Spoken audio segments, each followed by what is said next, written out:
Welcome back, everybody. Yes, it's time to bench test the radio.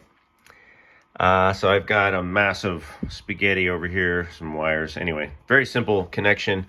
But before we can hear it, and I'll let you hear these speakers too, and I'll tell you about those. Just in case you're gonna upgrade your speakers or your stereo, I'll tell you which stereo I got. It's this one, which is this. And this is recommended as a retro, what is it? Concours, custom audio sound, 200 watt. Where's the product number? Here we go. That's the one I got. 6876 Corvette. And, it's okay. I'll get into the details. This is not a full review on this product. There's other people that have done reviews on this product. I wanted something that looked kind of, stock. Obviously, it's not. But, at first glance, it kind of looks stock. It's got these little buttons down here for pre-programmed stuff. But when it's off, it kind of has this cool look. It looks like an old style radio.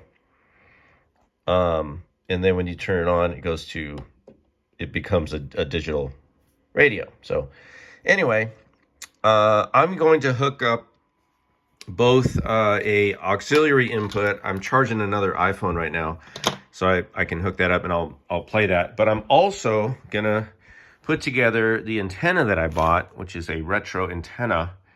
And I didn't realize antennas had so many parts. So I'm gonna put this together and be back in a minute, and then we'll see if the radio stations actually come in.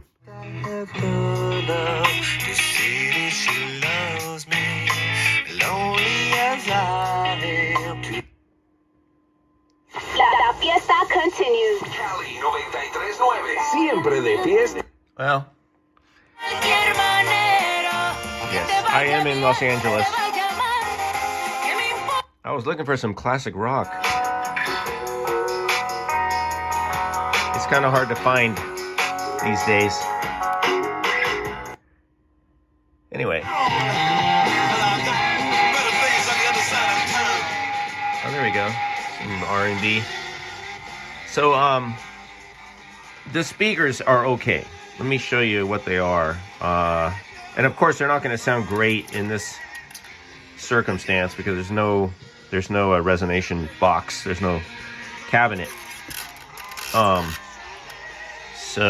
But that's a 34 volume, and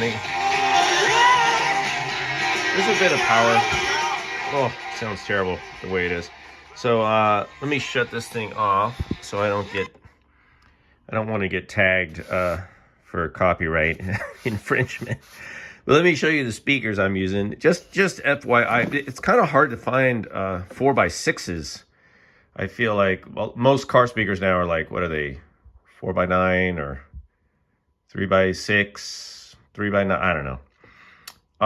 But I got these, JBL, it's a good brand. These were a pretty good deal. I forgot what I paid for them, but I got 2 sets of these.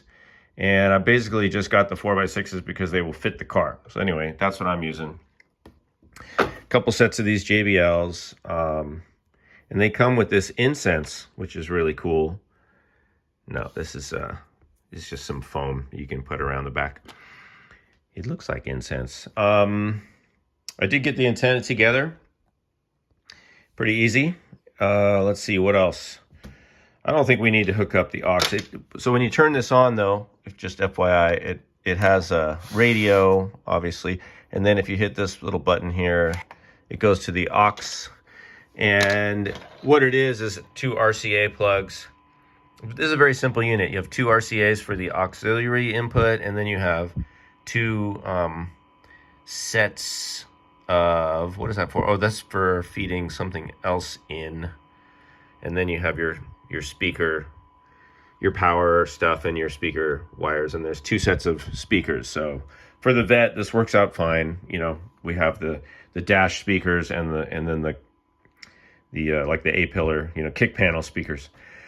So that's it. I'm gonna wire this up and get it ready to go. I'll get the speakers. I want to get the speakers in the car ready to go. And also, before we end this video, I want to show you the Vintage Air install. So I put this in the other day. Didn't make a video about it, but it's okay. I really do miss the Corvette logo right here, the Corvette branding, but it's part of the Vintage Air. I did have to do a lot of finagling to get all this in. I'm not going to make a whole video about that, but I had to do a lot of shimmying and fiddling around. And I think I'm afraid to say that's just par for the course with the Vintage Air stuff. It's just, but I understand, all these old cars are a little bit different. I'm not blaming them. I'm just saying if you install stuff, in a 50-year-old, new stuff in a 50-year-old car, you're going to have some fitment issues. But I'm pretty happy with the way this is all looking as far as the center dash console. And, this, honestly, this has a kind of a plasticky feeling, but whatever, it's okay. I just wanted to get something that was going to do the job. But here's the thing, you guys, and I know a lot of people are like, oh, you should put an amp in, you should get this and that, put a subwoofer. And honestly, I like to hear the car, and I'm not trying to be some kind of purist right now. I put like a $1,500 stereo in my truck when I did the C10, and then I sold it. It had a really nice stereo, and I didn't listen to it that much because the truck was so loud. And honestly, I love the sound of the truck more. It's the same thing on my Harley. I enhanced the stereo on my Harley, Bluetooth, bigger speakers. Never use it because it's just, the bike's too loud, and I'd rather just hear the bike rather than trying to hear the radio over the bike, if that makes sense. And I just learned that lesson. So I'm just putting in stuff that's good, decent. It's okay, but it's not super expensive. I'm not spending a whole bunch of money on the stereo in the car. To be honest, I listen to NPR most of the time. And I'm listening to talking, and then I can plug my phone in, to the auxiliary thing. Maybe I'll run a connector up through the, where the cigarette lighter is, and I can put a plug there for whatever, and just use that. But I'm happy with this. I didn't spend a fortune, a few $100, and I think it'll do the job just fine. So we'll see later. We'll check it in the car at another point, but that's what I'm doing today. Just bench testing this. Everything's working, so we're good to go. Thanks for watching.